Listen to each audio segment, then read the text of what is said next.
let me propose a way of thinking about insurance, like a system of thinking about it. And this system, I think, is going to have two advantages. One is that it's very simple, and the second is that it's 100% accurate and it doesn't need any further embellishment to make it true. Insurance is entirely about money.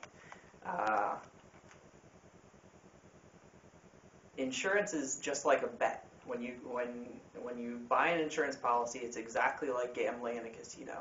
When you gamble in a casino, you bet, the roulette wheel is going to come out black or something. And if it does come out black, you get paid. If it doesn't come out black, you don't get paid. Insurance is just like that. If you get sick, you get paid. If you don't get sick, you don't get paid.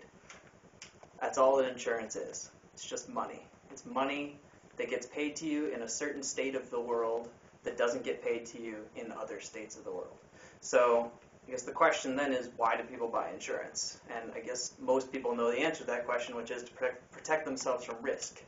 And risk in the sense of, at the time that you're buying insurance, you don't know whether a bad thing is going to happen. You don't, just like in a casino, you don't bet on black after the roulette wheel has spun and the ball has landed. You don't buy insurance after something bad has already happened to you. You buy it before, so that if something bad happens, you get paid. If nothing bad happens, then you don't get paid. So in a way, you're actually worse off in the good state from buying insurance because you have to give up the money to pay your premium. But you make up for that by the fact that in the bad state, you get a lot of money. So I did a simple diagram of how an insurance market might look. So if we pretend that there's two kinds of people in the world, like healthy people and sick people, then we'd say that, and the healthy people, well, they're not just always healthy. They can become sick. There's like a 10% chance of them getting sick in any given year. And if they do get sick, they have to pay $1,000 in medical expenses. People who are born sick, they're going to have to pay $1,000 in medical expenses. There's nothing they can do about that. But healthy people, they only have a 10% chance of having to pay it. So the healthy people say, well, I want to insure myself against this risk of getting sick and having to pay a lot of money, so why don't I go out and get insurance? And then the question is, what's the fair value for insurance? Well, since there's a 10% chance of them having to pay $1,000, the fair value for that insurance is $100. So I made up a little chart that shows in the good state of the world, whenever they buy the insurance, they pay $100 for it. If they get sick, it pays out $1,000. That's it. So now the question is, how much do sick people have to pay if they want to buy insurance? Well, if the insurance companies know that they're sick and they go in to buy a policy, say, I want to buy a policy, like, okay, are you sick? Yes. Okay, well then your policy will cost $1,000. It's pretty obvious why it costs $1,000. The insurance company expects that they're going to have to pay $1,000 to the sick person because that's how much medical bills cost when you're sick. And so they're not going to sell a policy for less than they expect to have to pay. Okay, but then a lot of people look at this situation and say, well, why is it that healthy people only have to pay $100 and sick people have to pay $1,000? That's not fair. Why are insurance companies using this information against sick people, making them pay higher prices? Well, the simple answer is because sick people have higher medical bills. But, in some universal justice sense, that's not fair. So one solution people might have is to pass a law that says insurance companies can't sell insurance at different rates to sick people and healthy people. They have to sell at the same rate to everybody. So in the old state of the world, there were all these healthy people buying insurance. All these sick people weren't buying insurance because they couldn't get anything out of it. But now, everyone's sort of thrown into the same pool together. So healthy people can pay a rate that's more than what they were paying before, more than $100 that reflects their true risk.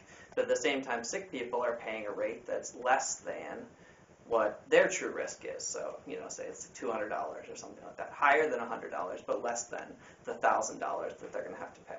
The insurance company is okay with this because they have all these healthy people paying into the insurance pool and the sick people paying in as well, so they can afford to make all the payouts for all the sick people.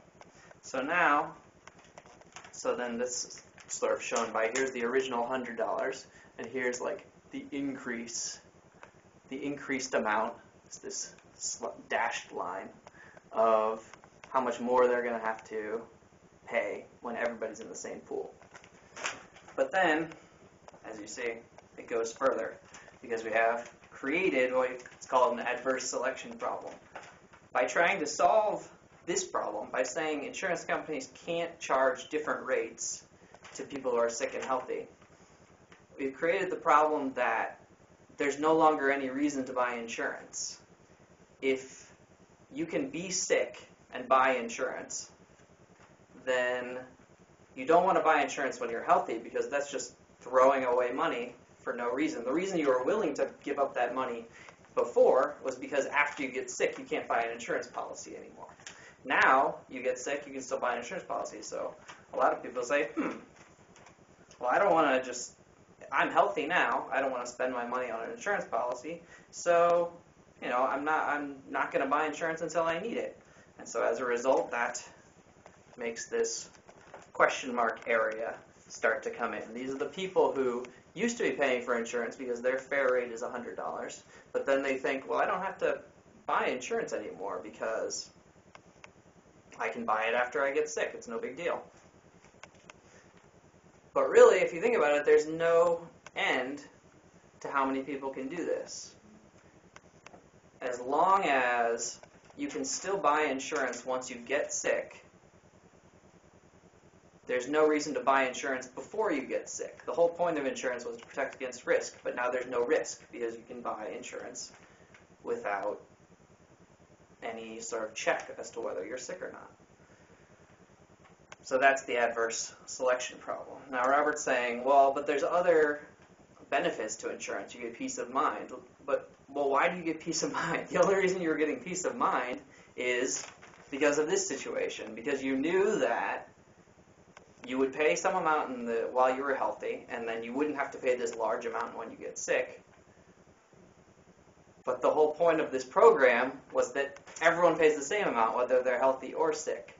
So I don't know why you have peace of mind. I mean, you have the same chance of getting sick. You're going to be in the same financial position whether you're sick or not, because you can still buy insurance after you get sick.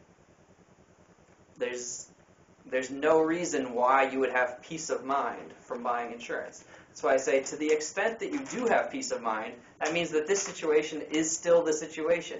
We're not actually in this situation. People are still being offered two different prices. Healthy people and sick people are being offered different prices for insurance. And that was exactly the problem that you thought was unfair to begin with. So as long as insurance is still giving you peace of mind, we're in this situation. Once insurance isn't doing anything for you, then we're in this situation. It's as simple as that.